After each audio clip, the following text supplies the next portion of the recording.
Hello दोस्तों, मेरा नाम है धर्मेंद्र और स्वागत है आपके अपने YouTube चैनल पर।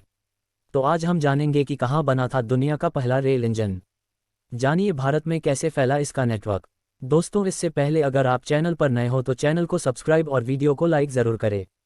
दोस्तों, पहली बार ट्रेन की परिकल्पना 1604 में इंग्लैंड के वोलाटॉन में हुई थी, जब लकड़ी से बनाई गई पटरियों पर काट के डिब्बों की शक्ल में तैयार किए गए ट्रेन को घोड़ों ने खींचा था।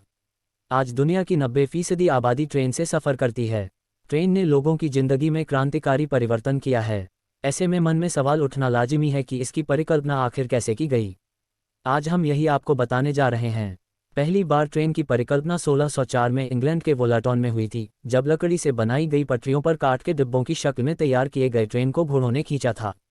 इसके 2 शताब्दी बाद फरवरी 1824 में पेशे से इंजीनियर रिचर्ड ट्रेवेथिक को पहली बार भाप के इंजन को चलाने में सफलता मिली। ये पहला आधिकारिक रेलवे इंजन था। पूरी दुनिया में परिवहन के लिए किसी सस्ते और तेज गति के साधन की जरूरत कई वर्षों से महसूस की जा रही थी। इसी क्रम में सबसे पहले जॉर्ज स्टीफेंसन ने 1814 में भाप का इंजन बनाया, जो शक्तिशाली तो था ही, साथ ही अपने से भारी वस्तुओं को खींचने में भी सक्षम था। पर यह ट्रेन नहीं खींच सकता था। दोस्तों, 27 सितंबर 1825 को भाप इंजन की सहायता से 38 रेल डिब्बों को खींचा गया, जिनमें 600 यात्री सवार थे। इस पहली रेलगाड़ी ने लंदन के डार्लिंगटन से स्टॉकटोन तक का 37 मील का सफ़र 14 मील प्रति घंटे की रफ्तार से तय किया। इस घटना के बाद अनेक देश रेल के इंजन और डिब्बे बनाने में जुट गए। भारत में रेल की शुरुआत की कहानी अमेरिका के कपास की फसल की विफलता से जुड़ी हुई है, जहां 1840 के दशक में कपास की फसल को काफ़ी नुकसान पहुंचा था। इसके कारण ब्रिटेन के मैनचेस्टर और ग्लासगो के कपड़ा कारोबारियों को वैकल्पिक स्थान की तलाश करने पर विवश होना पड़ा था। 1843 में लॉर्ड डलहौजी ने भारत में रेल चलाने की संभावनाएं तलाश करने की शुरुआत की और सन 1845 में कलकत्ता में great Indian peninsula rail company की स्थापना हुई। भारत में रेल के संचालन में मद्रास के सिविल इंजीनियर AP कॉटन का महत्वपूर्ण योगदान रहा। 1850 में इस कंपनी ने मुंबई से ठाणे तक रेल लाइन बिछाने का काम शुरू किया। एशिया और भारत में प्रथम रेल यात्रा 16 अप्रैल 1853 को दोपहर 3:30 बजे बोरीबंदर छत्रपति शिवाजी टर्मिनस से प्रारंभ हुई। रेलवे के दस्तावेज के अनुसार 16 अप्रैल 1853 को मुंबई और ठाणे के बीच जब पहली रेल चली, उस दिन सार्वजनिक अवकाश था। लोग बोरीबंदी की ओर बढ़ रहे थे, जहां गवर्नर के निजी बैंड से संगीत की मधुर धुन माहौल को खुशनुमा बना रही थी।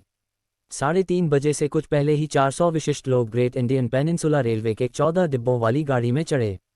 रेलगाड़ी को ब्रिटेन से मंगवाए गए 3 भाप इंजन सुल्तान, सिंधु और साहिब ने खींचा। 20 डिब्बों में 400 यात्रियों को लेकर यह गाड़ी रवाना हुई। इस रेलगाड़ी ने 34 किलोमीटर का सफ़र सवा घंटे में तय किया और सायं 4:45 बजे ठाणे पहुंची। भारत में 1856 में भाप के इंजन बनना शुरू हुए। इसके बाद धीरे धीरे रेल की पटरियां बिछाई गईं। पहले नैरोगेज पर रेल चली, उसके बाद मीटर गेज और ब्रॉडगेज लाइन बिछाई गई। 1 मार्च 1969 को देश की पहली सुपरफास्ट ट्रेन ब्रॉडगेज लाइन पर दिल्ली से हावड़ा के बीच चलाई गई। इसका नाम राजधानी एक्सप्रेस रखा गया। 15 नवंबर 1985 को दिल्ली में भारत का सर्वप्रथम कंप्यूटरीकृत आरक्षण केंद्र स्थापित हुआ। 2003 में दिल्ली अमृतसर शताब्दी एक्सप्रेस को परीक्षण के तौर पर बायोडीजल से चलाया गया। अंग्रेजों ने भारत में रेल सेवा की शुरुआत 16 अप्रैल 1853 को अपनी प्रशासनिक सुविधा के लिए की थी, लेकिन 160 वर्ष बाद करीब 16 लाख कर्मचारियों, प्रतिदिन चलने वाली 11,000 ट्रेनों, 7,000 से अधिक स्टेशनों एवं करीब 65,000 किलोमीटर